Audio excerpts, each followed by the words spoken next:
ओम नमः शिवाय। प्रिय भक्तजनों, आज हम सभी मिलकर 16 सोमवार की व्रत कथा का श्रवण करेंगे और जानेंगे कि किस प्रकार यह व्रत सभी प्रकार की मनोकामनाओं की पूर्ति में सार्थक है।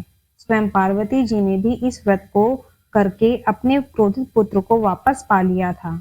इस कथा का पुण्य फल प्राप्त करने के लिए इसे पूरा अवश्य सुने। कथा इस प्रकार है। एक समय की बात है, महामुनि सूत जी महाराज सौनक जी से कहने लगे, विदर्भ देश में एक अत्यंत सुंदर अमरावती नाम की एक नगरी है। वहां देवादिदेव भगवान श्री महादेव जी का विशाल मंदिर है। बड़ा ही रमणीक है, जिसकी महिमा का वर्णन प्राय तीनों लोकों में प्रसिद्ध है। वहां पर एक समय आशुतोष भगवान श्री शिव जी पार्वती जी के साथ कैलाश से घूमते घूमते आ पहुंचे। पार्वती जी उस मनोरम दृश्य को देखकर शिवजी से कहने लगी कि हे नाथ, यहाँ चौपड़ पासा मंगवाकर खेल खेलना चाहिए। यह सुनकर शिवजी उसी समय अपने दूतों को भिजवाकर चौपड़ पासे मंगवा लेते हैं। खेल खेलना प्रारंभ किया जाता है। खेल खेलते खेलते देवी पार्वती जी चौपड़ की बाजी जीत गईं। यह देखकर महादेव जी कहने लगे कि यह बाजी तो मैं जीता हूँ। इसके बाद फिर दोबारा खेल खेलना प्रारंभ किया गया तो फिर भी पार्वती जी जीत जाती हैं। तब पार्वती उस शिवालय जो गुरु नाम का एक पुजारी निकट था, उससे पूछा कि अब की बार यह बाजी किसने जीती है। सत्य सत्य कहो, मौन क्यों बैठे हो। तब गुरु पुजारी बोला, यह बाजी शिवजी ने जीती है। ऐसा सुनकर उमा क्रोधित हो जाती हैं और पुजारी को श्राप दे देती हैं कि तुम कौड़ी हो जाओगे। यह कहकर महादेव और पार्वती अपने कैलाश धाम को वापस चले जाते हैं। गुरु पुजारी ने अपना शरीर देखा तो सती के श्राप से सारे बदन में कोढ़ ही कोढ़ दिखाई दिया। इस महाविकट दुख के कारण गुरु चिंता में पड़ गए और सोचने लगे, अब मैं इस कष्ट को लेकर कहाँ जाऊं और इसे किस तरीके से दूर करूं। इतना सोचते ही एक अप्सरा वहां स्वर्गलोक से इस मंदिर में पूजा के लिए आई थी। उस शिवालय में आई उस अप्सरा ने जब गुरु पुजारी को देखा तो उन्होंने उनसे पूछा कि हे गुरु, तुम्हें यह कोढ़ किस प्रकार हुआ है। इतना सुनकर गुरु माता से कहने लगा, हे माता, मुझे यह श्राप माता पार्वती जी ने दिया है। इतना कहकर वह अप्सरा के पैरों में गिर जाते हैं और इस दुख के उपाय के लिए अप्सरा को कहते हैं कि कृपा करके मुझे इसका उपाय बताइए। 16 सोमवार मनसा व्रत का आचरण करो, इससे तुम्हारा कोढ़ तत्काल ही दूर हो जाएगा। और उस सुंदरी ने व्रत का महात्म्य एवं विधि बतलाई कि हे गुरु, सोमवार के दिन दिन भर निराहार रहने के बाद सायंकाल प्रदोष के समय श्री माता पार्वती और शिवजी का पूजन करने के पश्चात विधि विधान से तुम यह कार्य करना। आधा सेर गेहूं का आटा लेकर नमक के बिना 3 रोटी अग्नि पर सेककर घी गुड़ मिलाकर उसका चूरमा तैयार कर लेना और उसे 3 भागों में बांट लेना। पहला भाग भगवान शिव को अर्पित करना और दूसरा भाग ब्रह्मचारी बालकों को प्रसाद के रूप में वितरित कर देना तथा तीसरा भाग स्वयं प्रसाद के रूप में ग्रहण कर लेना। इस प्रकार बिना खंडित के इस 16 सोमवार मनसा व्रत का आचरण प्रेम भाव से करते हुए 17वां सोमवार जब आए तो उस शुभ दिन महाव्रत का उद्यापन कर देना। इस तरह विधि बतलाकर अप्सरा बोली, हे गुरु, तू निश्चय मन से यह सर्वोत्तम व्रत धारण कर, तेरा समग्र कुष्ठ श्री शिवजी अवश्य ही दूर करेंगे। यह सत्य वचन है। इतना कहकर वह अप्सरा शंकर जी का पूजन कर स्वर्गलोक को चली गई। इसके बाद गुरु ने इस 16 सोमवार का व्रत करना शुरू कर दिया। व्रत के समाप्त होते ही उस गुरु पुजारी का कुष्ठ इस व्रत के प्रभाव से बिल्कुल ठीक हो गया। पहले के समान उसका शरीर निर्मल व स्वच्छ हो गया। कुछ दिनों के पश्चात शिव पार्वती कैलाश से घूमते घूमते मृत्यु लोक में एक दिन फिर उसी शिवालय के पास जा पहुंचे। गुरु को पहले के समान देखकर पार्वती जी अचंभित हो उठी और गुरु के निकुष्ठ होने का राज पूछा। पार्वती जी ने पूछा, हे गुरु, तेरा कुष्ठ किस विधि से वह क्या उपाय करने से चला गया। तब गुरु पुजारी हाथ जोड़कर चरणों में गिर पड़ा और बोला, हे माता, मैंने कैलाशवासी भगवान शिव शंकर जी का ध्यान कर 16 सोमवार मनसा व्रत को धारण किया है। उन्हीं भवानी शंकर की पूर्ण कृपा से मेरा संपूर्ण कष्ट निवारण हुआ है। उन प्रभु की ही लीला से अनंत और अपरंपार है। ऐसा कहकर वह गदगद हो गया और व्रत की विधि आदि से अंत तक वर्णन करने लगा। इस तरह गुरु पुजारी के मुख से व्रत की विधि और महात्म्य सुनकर पार्वती जी अति विस्मित होकर मन ही मन में सोचने लगी। इस व्रत की महिमा बड़ी ही चमत्कारी है। इस व्रत को विधि विधान सहित प्रेम पूर्वक मैं भी धारण करूंगी, क्योंकि मेरा पुत्र स्वामी कार्तिक मुझसे रुष्ट होकर अकेले ही वन में चला गया है। वापस शीघ्र आने की कामना से पार्वती जी ने व्रत को करना प्रारंभ किया। व्रत के समाप्त होते ही वन में रहते हुए स्वामी कार्तिक मन में विचार करने लगे कि माता से क्रोध करना ठीक नहीं है। ऐसा निश्चय कर उसी समय वन से वापस आकर माता के चरणों में साष्टांग दंडवत प्रणाम किया।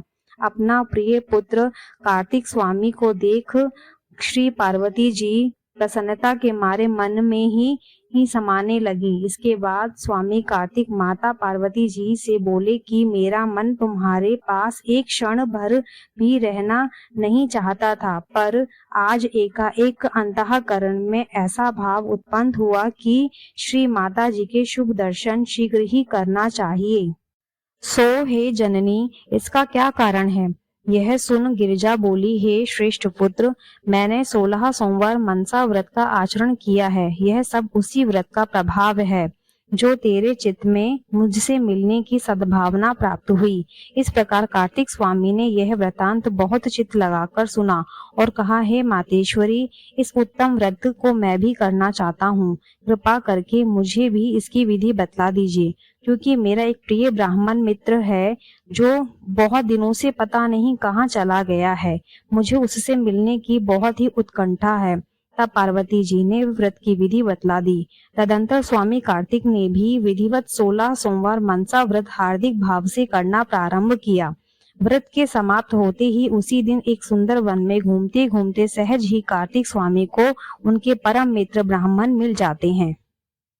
दोनों आपस में बड़े प्रेम से मिले। परस्पर कुशल प्रेम पूछने के बाद ब्राह्मण ने कहा, हे मित्र, आपकी व मेरी यह एकाएक रास्ते में जो भेंट हुई है, यह अत्यंत आश्चर्यजनक है। तब स्वामी कार्तिक बोले, हे भ्राता, मैंने एक अद्भुत 16 सोमवार मनसा व्रत किया है। यह इसी व्रत की महिमा का फल है। यह सुन वह मित्र मन ही मन विस्मित होता हुआ कार्तिक स्वामी से कहने लगता है कि हे सखे, मुझे भी श्रेष्ठ विवाह करने की इच्छा है, इसलिए कृपा करके मुझे इस व्रत की विधि बतला दें। यह सुनकर स्वामी कार्तिक ने अपने परम मित्र ब्राह्मण को पूर्णता विधि बतला दी। विप्र व्रत को श्रद्धा भक्ति एवं प्रेम पूर्वक प्रारंभ कर देशादेश अंतर में घूमने लगा। कर्म की गति बड़ी ही विचित्र और गहन होती है। व्रत के पूर्ण होते ही घूमते घूमते एक दिन ब्राह्मण को मार्ग में एक सुंदर नगर प्राप्त हुआ। वहां की अपूर्व दिव्य शोभा को देखकर विश्राम के लिए वहीं ठहर गया। उस नगर के राजा धर्म धुरंधर थे। उनकी एक कन्या संपूर्ण गुणों से युक्त, सुशील व बड़ी ही सुंदर थी। हे श्रोताओं, उस समय राजन ने उस कन्या का स्वयंवर महोत्सव धूमधाम से रचाया था। वहां अनेक देशों के राजकुमार और 18 वर्ण असंख्य जन आकर इकट्ठे हुए थे। उसी स्वयंवर को देखने हेतु वह ब्राह्मण भी जा पहुंचा। वहां पर राजा ने एक सुंदर हथिनी को सारा श्रृंगार कराकर एवं उसकी सूंड में एक जयमाला देकर सभा में छोड़ दिया। वह हथिनी फिरती फिरती वहां आई जहां पर ब्राह्मण खड़ा था। उसने आते ही ब्राह्मण के गले में जयमाला डाल दी। यह देखकर राजा ने बहुत ही आनंद मनाया और प्रसन्नता से कन्या का विवाह संस्कार वेदों और विधि के अनुसार कर दिया। इस अतुल्य धन धान्य आभूषण आदि सहित उन दोनों को रहने के लिए एक निराला भवन भी दे दिया। इस तरह ब्राह्मण सुंदर कन्या को पाकर सुखी से जीवन व्यतीत करने लगा। एक दिन वह राजकुमारी अपने पतिदेव से पूछने लगी, हे प्राणनाथ, आपने ऐसा कौन सा पुण्य किया था जिसके प्रताप से आपको मैं प्राप्त हुई हूँ? यह सुनकर ब्राह्मण कहने लगे, हे प्रिय, मैंने आशुतोष भगवान शंकर का ध्यान लगाकर 16 सोमवार मनसा व्रत धारण किया था। उसी महाव्रत के पुण्य से तू मुझे पत्नी के रूप में प्राप्त हुई हो। यह सुनकर राजकुमारी आश्चर्य करती हुई कई बार धन्य धन्य कहकर बोली कि यह व्रत अत्यधिक फल देने वाला है और बड़ा ही चमत्कारी है। इसका मैं भी हार्दिक और श्रद्धा भक्ति से चिरंजीवी पुत्र कामना के लिए आचरण करूंगी। इतना कहकर उस राजपुत्री ने उस व्रत को करना प्रारंभ किया। व्रत के पूर्ण होते ही कुछ ही दिनों में राजकुमारी को भगवान शंकर की कृपा से एक पुत्र की प्राप्ति हुई। वे दंपति पुत्र को प्राप्त करके महाशिव शंकर की महिमा का गुण गाने लगे। पुत्र को देखकर बड़े ही हर्षित हुए। इस तरह जब उस ब्राह्मण का पुत्र कुछ बड़ा हुआ तो थोड़े ही दिनों में पढ़ लिख कर संपूर्ण ज्ञान से निपुण हो गया। एक दिन विनय पूर्वक हाथ जोड़कर माता से प्रश्न करने लगा, हे जननी, मैं सकल गुण संपन्न तुम्हें कौन से पुण्य तप के प्रताप से प्राप्त हुआ हूँ? यह सुनकर माता ने उत्तर दिया, हे धर्मशील पुत्र, मैंने उत्तम शिव व्रत भक्ति पूर्वक एकाग्र मन से धारण किया है, जिससे त्रिशूल पाणी महादेव जी ने प्रसन्न होकर हमारी मनोकामना पूर्ण की। ऐसा सुनकर उस पुत्र ने नम्रता से फिर पूछा कि हे माता, कृपा करके परम श्रेष्ठ व्रत की विधि मुझे भी बतला दीजिए। मैं भी इस व्रत को शुद्ध अंतःकरण से अवश्य ही धारण करूंगा, क्योंकि मेरी इच्छा दुखों से रहित होकर विशाल राज्य प्राप्त करने की है। तब माता ने उक्त महाव्रत की विधि उद्यापन अपने प्रिय पुत्र को बता दी। फिर ब्राह्मण के पुत्र ने इस व्रत को यथा विधि पूर्वक करना प्रारंभ किया।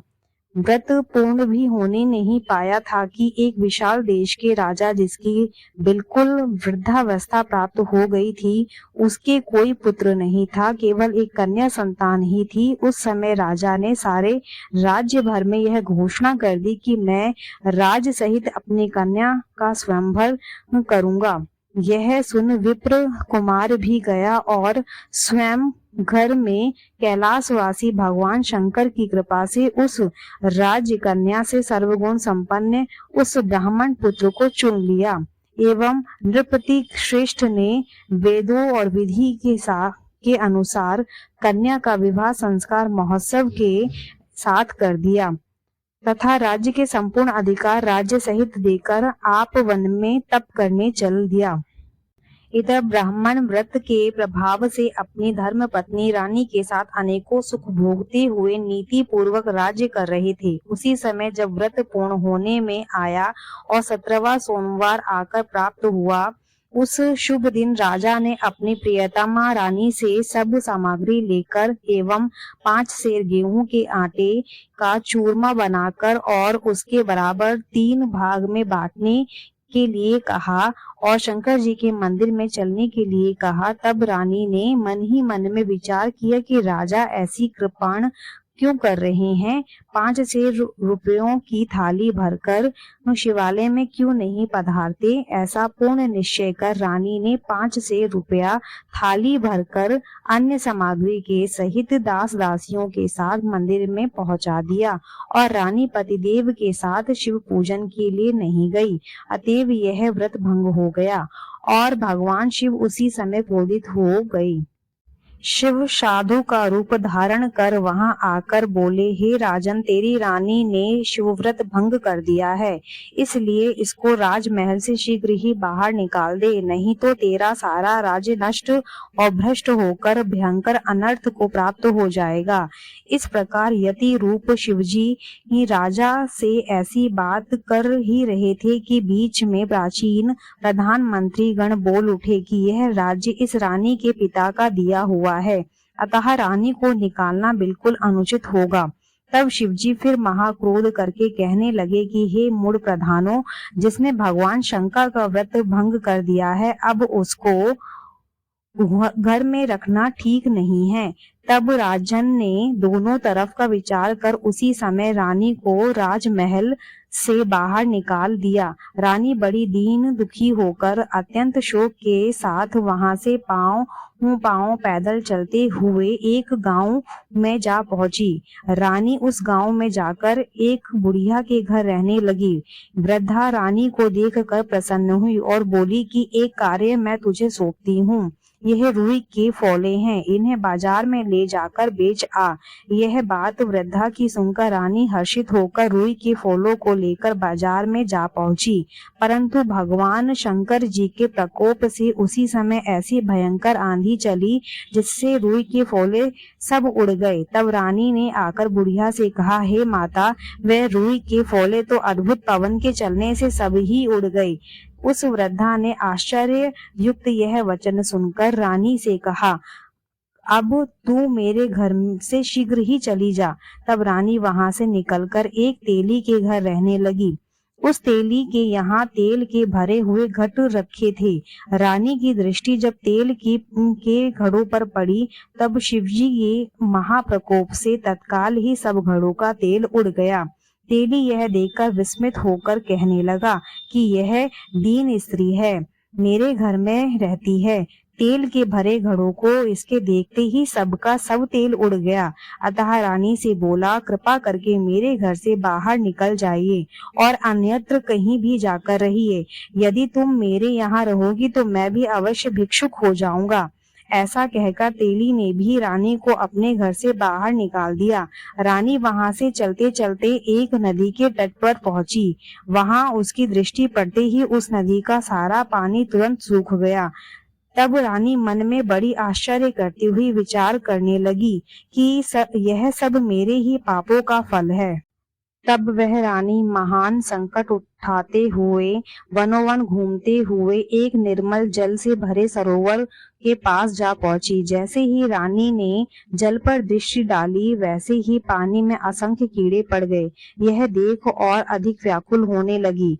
उस समय वहां पर ग्वाल बाल गौएं और बछड़ों को चराते हुए पानी पिलाने के लिए आए हुए थे। उन्होंने भी उस जल के भीतर असंख्य कीड़े पड़े हुए देखे तो आपस में कहने लगे कि यह पानी नहीं पिलाना चाहिए। ऐसा कहकर खाली ही चले गए। इतने में ही वहां जल लेने के लिए एक तपस्वी गुसाई महाराज भी आए और उन्होंने भी यह चरित्र देखा तो उनको रानी की दशा पर बड़ी दया आई। फिर कहीं अन्यत्र पानी भरकर एवं उस रानी को साथ ले अपने आश्रम पर आए। गुसाई जी ने रानी से कहा, बेटी, तू मेरी कन्या के समान है, तेरे लिए अन्य वस्त्र की कोई कमी नहीं है, तू यहाँ स्वस्थ चित्त से रह। यह बात सुन वह रानी उन महात्मा गुसाई जी के आश्रम में रहने लगी। वह आश्रम का समस्त कार्य करती थी, परंतु शिव व्रत भंग करने के अनेकों दुख उठाती हुई खाने पीने की जितनी वस्तुओं को स्पर्श करती उतनी ही चीजों में कीड़े पड़ जाते थे।